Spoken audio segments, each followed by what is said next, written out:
Immaculate Conception. Oh, I so hate Martin. Mabilis ang pagpaplano ng magiging kasal ni na Martin at Rachel. Kahit gigil na gigil siya, ay nagpapanggap siyang okay sa kanya ang lahat. Ang akala kasi niya nung una ay magagawa niyang makatakas, subalit hindi pala. Sapagkat kinuha ng mami niya ang passport niya nang hindi niya nalalaman kasama ng credit cards at ATM cards niya. Kasalukuyan siya nagre-request ng bagong ATM card sa bangko. Ang replacement ng card ay 1 linggo bago makuha. Lalaya siya. Hindi siya magpapakita sa mga magulang niya hanggat hindi naaayos ang gulong iyon. Magpapakita lamang siya pagkalipas ng 4 na buwan. Siguro naman ay sapat na yun para masabi niya sa lahat na hindi siya nagdadalang tao. Halos nasisiguro na niyang kakilala ni Martin ang Ovigay na pinuntahan nila. Hindi niya na-anticipate ang maaaring magalaw nito. Habang ito mukhang lahat ang posibleng maging galaw niya, ay pinaplano na nito kaya hindi siya makalusot. Ang sama-sama ng loob niya. Wala siyang kalaban-laban sa nangyari. Hindi makatwiran ang nangyari sa kanya. Noon may kumatok sa kanyang silid. Ang kanyang mami yun. Iha, tumawag sa iyo ang bangko. Nagpa-replace ka pala ng ATM mo. How naive of you. Kumari ka ang warrantor nila, remember? Mami, you can do this to me. Mauunawaan mo rin tama ako, Iha. Ayokong magkaroon ng bastardong ako. At lalong ayokong magkaroon ng anak na magiging ina ng walang asawa.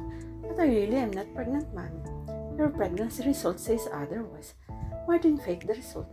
Buy me a pregnancy test kit and I would show you. Stop with this nonsense. Ang sama ng tingin ito sa kanya. Sinabi nitong nagbili na ito sa mga gwardiya na huwag siyang paaalisin. Ng mga negosyo niya ay ito ang nag-aasikaso sa ngayon. Hindi siya makagawa ng paraan upang makuha ang pera niya roon. Alam niyang may kakutsaba ng mami niya na empleyado niya na tiyak na magsasabi rito kung gagawin niya iyon. Bukod pa sa hindi siya makalis ng bahay nang hindi personal na kasama ito. Bawal din ang magtelepono. Nawawala na siya ng pag-asa. Ang nasisilip na lamang niyang pinakamaganda niyang gawin ay ang sabihin sa paring magkakasal sa kanila ni Martin na hindi siya pumapayag na magpakasal sa lalaki. Ang problema ay baka hindi na siya magpatawad ng kanyang magulang kung gano'n ang gagawin niya. At lalong ayaw niyang magkaroon ng iskandalo ng kanilang pamilya. Pero paano niya maiiwasan ang kasal ngayon pa lamang kung nakabantay na sa kanya ang lahat? Hindi siya naghapunan. Pinadalhan na lang siya ng mami niya ng pagkain sa kanyang silid. Si Penpen ang nagpasok niyon. Ngayon lamang niya muling nakita ito. Ito ang tagayos ng mami niya ng lahat ng kailangan niya para sa kasal. Ang tagakuha ng ganito ganyan, ang tagabili ng mga gamit, etc. Paano na yan? Mukhang torete ito. Hindi ko nga alam eh. Pikang-pikan ako. Hindi ako makalis sa bahay nito. I tried sneaking out last night but the guards caught me. At kung sakali mang makalis ako, wala naman akong pera. Pati alas ko kinuha ni Mami. She locked my other closet. It's where all my precious stuff are. Ang laman lang niyong closet na bukas mga damit. Wala akong pwedeng ibenta kahit bag. As a matter of fact, all the bags I have she took away as if she knew what I was planning. She took away even my cell phone. Hindi wala ka ng pag-asa. Oo. Lumapit to sa kanya. Naalala mo si Tentay, the maid? Oo, si Tentay. Tumango siya bagaman nagugulumihan siya sa tinutumbok nito. Si Tentay ang isa sa mga naging maids nila pero umalis noong nakaraang buwan lamang. Sa pagkakaalam niya ay umuwi na ito sa probinsya nito. Laking pasasalamat nila nang ito na ang magpasyang umalis. Tamad si Tentay, mabaho sa katawan at hindi kagandahang tingnan. Pero hindi ito mapaalis ng kanyang ina sa takot nito na makulam. Isinumbong sa kanila dati ng isang kawaksin nila na may mga manika at aspili raw si Tentay. Mula ito sa Visayas. Ang pananalita nito ay mayroong matinding Visayan accent. Siya ang natatawa noon sa kanyang ina sa tuwing inirereklamo nito si Tentay. Noong minsan nagpaplano pa lamang ang kanyang ama na paalisin na ito, ay bigla na lamang nagkasakit. Ang hinala ng kanyang ina ay si Tentay ang may kagagawa niyon. At dahil reyna ng household na iyon ng kanyang ina, ipinagbigyan ito ng kanyang ama sa pakiusap nitong huwag nang paalisin si Tentay. Bukod sa kadahilan ng nag-aalala ang kanyang ina na makulam ito, ay hindi rin dapat baliwalain ng kadahilan ng lubos na naaawa rito ang kanyang ina. Si Tentay na ang sanhi ng inis at matinding awa ng kanyang ina. Sino man ang titingin kay Tentay maaawa sapagkat sadyang hindi ito binayayaan ng magandang itsura.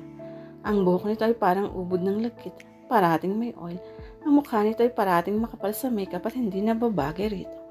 Hanggang sa pagtulog ay hindi nito inaalis ang makeup nito dahilan marahil upang tubuan ito ng napakaraming tagihawat. Kahit nasa bahay lamang si Tentay naka-makeup ito.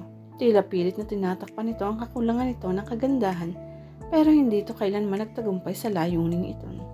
At alam nila mula ito sa isang mahirap na pamilya, dahilan upang lumuwas ito sa Maynila at mamasukan bilang kawaksi. Hindi ito marunong bumasa at sumulat. Noong huli na nang matuklasan nila iyon, ang hinala nila ay sa iba ito. Pinasagutan ang biodata na ipinasa nito sa agency.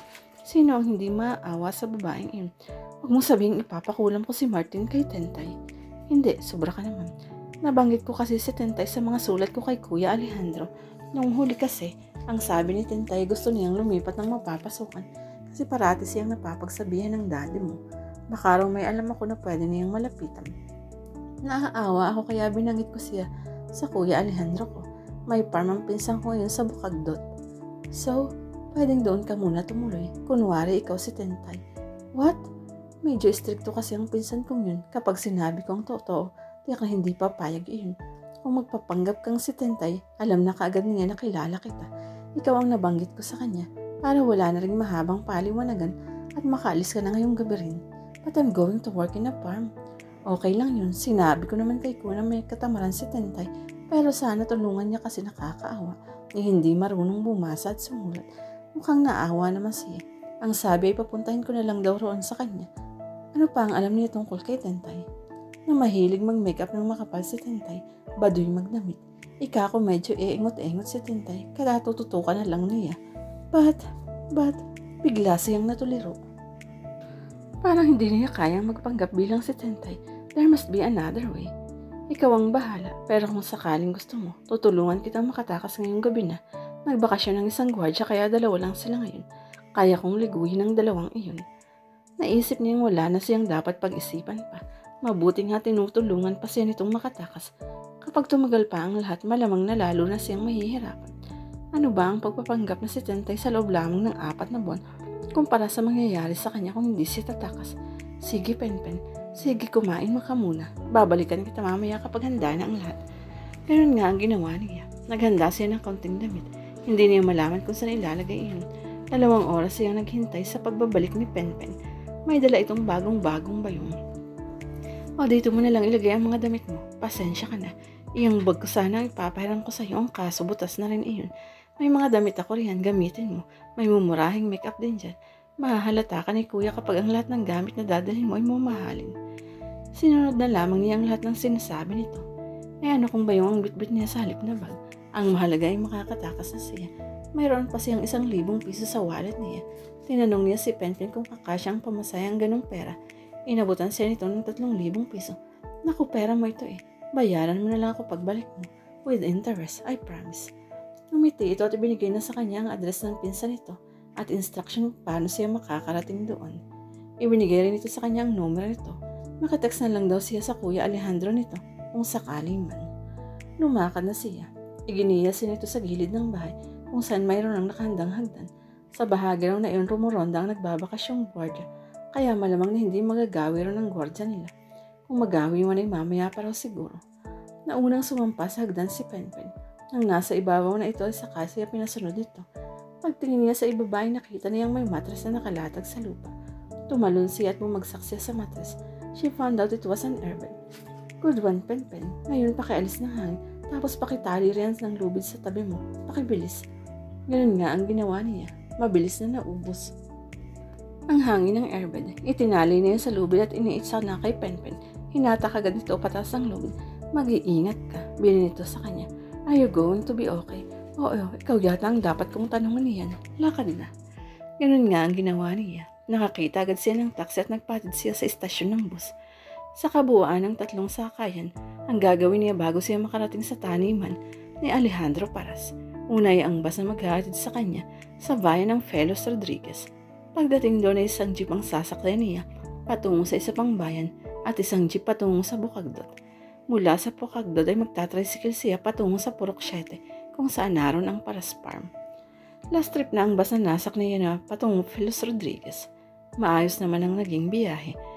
5 oras tumagal iyon. Pagdating sa istasyon doon ng bus ay natuklasan niyang wala na palang bumibiyahe ng ganong oras patungo sa pupuntahan niya, kaya naghintay muna siya roon.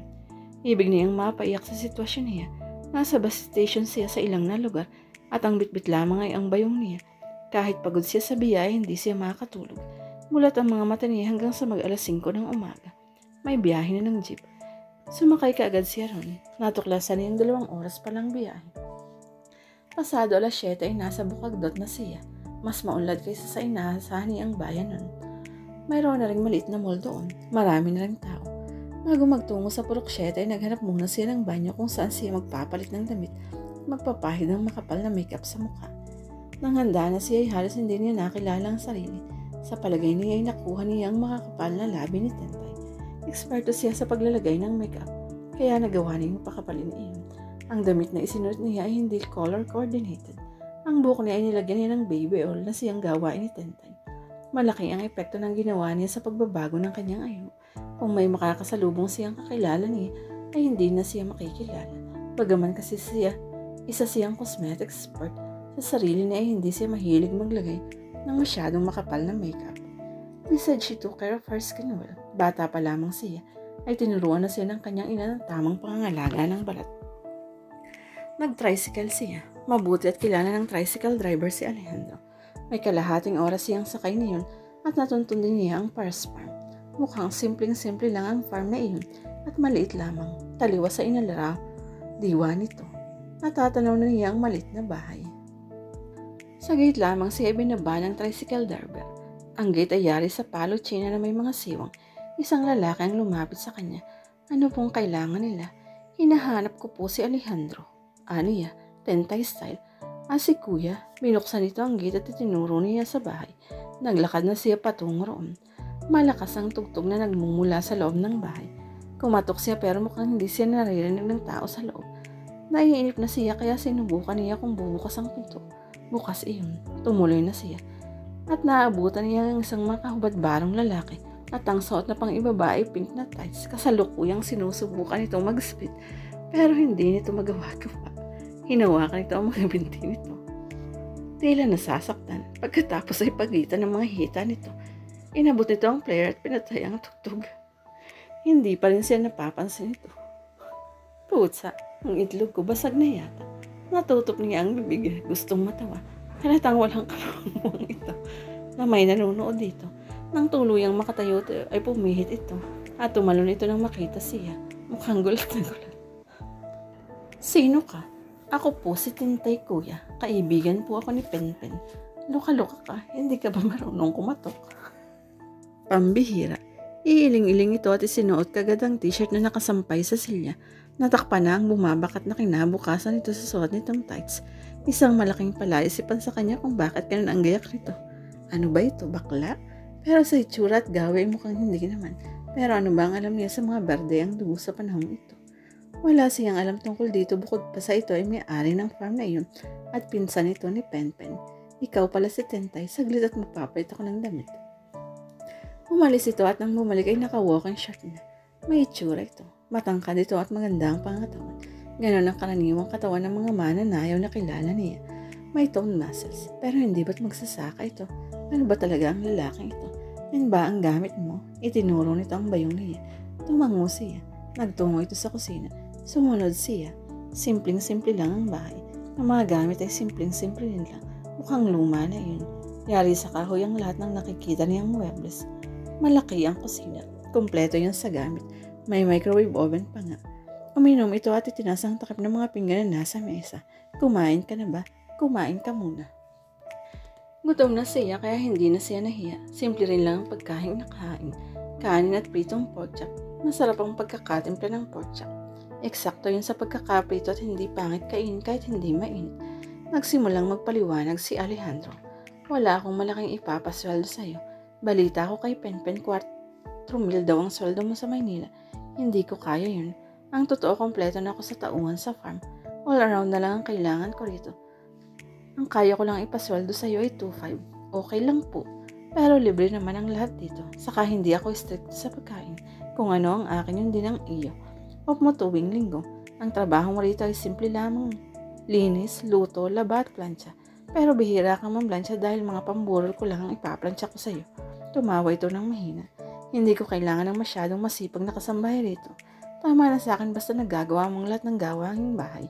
Kung gagawin mo naman, wala tayong magiging problema. Okay po, kuya. Saka nga pala, ayoko ng malanding kasambahay. Mawalang galang na sa'yo. Pero yung huling kasama ko rito nagpabuntis sa trabahador. Ayoko ng ganun. Ayoko rin ng malikot ng kamay. Kung sa bagay ko wala ka namang makukuha rito. Pero sa kwarto ko ayokong papasok ka. Ako lang ang naglilinis doon. Ano, okay ba? Opo. Ayos. Sige, kain ng kain. Pagkatapos na yun, magpahinga ka na muna. Bukas ka na magsisimula ng trabaho mo. Salamat po. Tumango ito at nagpaalam na. She thought it wasn't so bad at all.